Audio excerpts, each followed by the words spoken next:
ग्रामीणों के द्वारा मंत्री जी को सीओ साहब की शिकायत मिलती है। उसके बाद मंत्री जी वहां पर जाते हैं और बड़ी भीड़ से सीओ साहब को बुलाते हैं।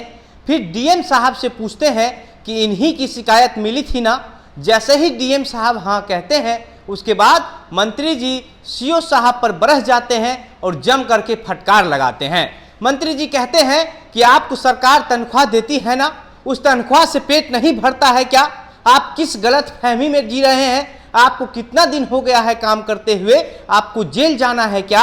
अगर आप जनता को परेशान करेंगे तो हम आपके ऊपर एफआईआर करवाएंगे और उसके बाद गिरफ्तार भी करवाएंगे और गिरफ्तार करवा के जेल भी भेजेंगे। इसके बाद सीओ साहब जो है वहां पर बड़ी सभा में पानी पानी हो जाते हैं। लेकिन अब मंत्री जी को ही सीओ साहब को डांटना महंगा पड़ गया है। अब कैसे महंगा पड़ गया है, क्या है पूरी खबर, आगे की इस वीडियो में आगे हम आपको और भी विस्तार से बताएंगे।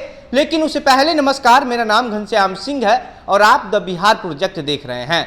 दरअसल जमुई जिले के प्रभारी मंत्री हैं अशोक चौधरी। अशोक चौधरी जमुई जिले के प्रभारी मंत्री के साथ साथ भवन निर्माण मंत्री भी हैं और जमुई जिले के अलीगंज प्रखंड के मिर्जागंज गांव में एक ग्राम विकास शिविर का आयोजन किया गया था जिला प्रशासन के द्वारा।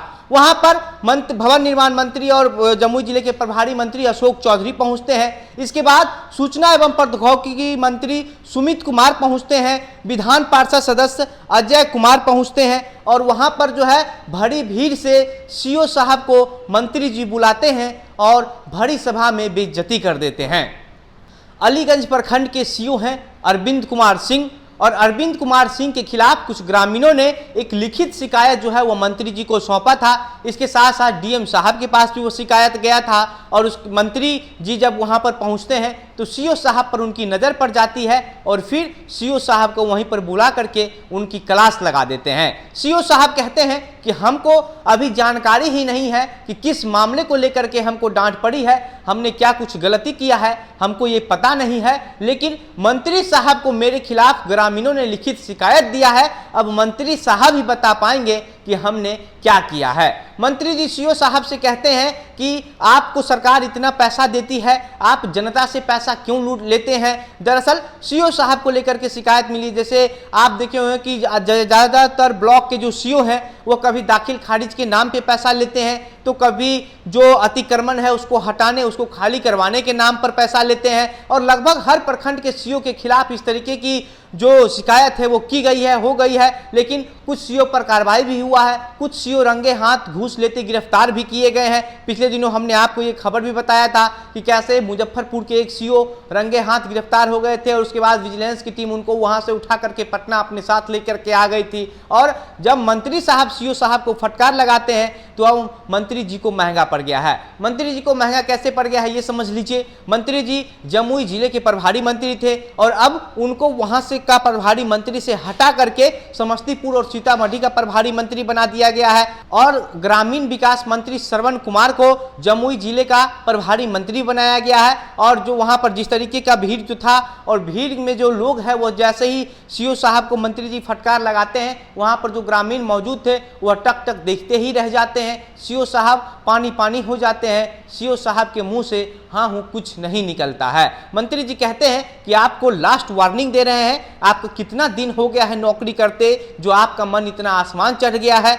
आपको जेल जाना है क्या? अगर आप जनता के साथ इस तरीके का काम करेंगे, बेवजह जनता को परेशान करेंगे, तो हम आपके ऊपर एफआईआर करवाएंगे। एफआईआर करवाने के बाद आपको गिरफ्तार भी करवाएंगे और गिरफ्तार करवा के जेल भी भेज देंगे। और हम आपको ये लास्ट वार्निंग दे रहे हैं, आगे से अगर कभी ऐसा करेंगे तो आप सोच लीजिएगा इसका अंजाम क्या होगा। जिस तरीके से सीओ साहब को मंत्री जी ने फटकार लगाया है उसको लेकर के अब आप क्या सोचते हैं, आपकी क्या प्रतिक्रिया है? आपको क्या लगता है कि जो भी प्रखंड के सीओ साहब हैं आपके अपने प्रखंड के, क्या वह भी दाखिल खारिज के नाम पर घूस लेते हैं? क्या वह भी जमीन का अतिक्रमण खाली करवाने के नाम पर घूस लेते हैं या फिर किसी से घूस लेकर के गलत तरीके से दाखिल खारिज कर देते हैं? जमाबंदी में बदलाव कर देते हैं, ऑनलाइन नहीं चढ़ा करके रजिस्टर 2 में जो है छेड़छाड़ करते हैं। इस तरीके की चीज़ें क्या आपकी भी प्रखंड में, आपके भी शहरों में हो रहा है? आपकी अगर प्रत्यक्ष बातें हो रही है तो अपनी जो प्रतिक्रिया है हमें कमेंट बॉक्स में लिख कर लगाइए, बताइएगा।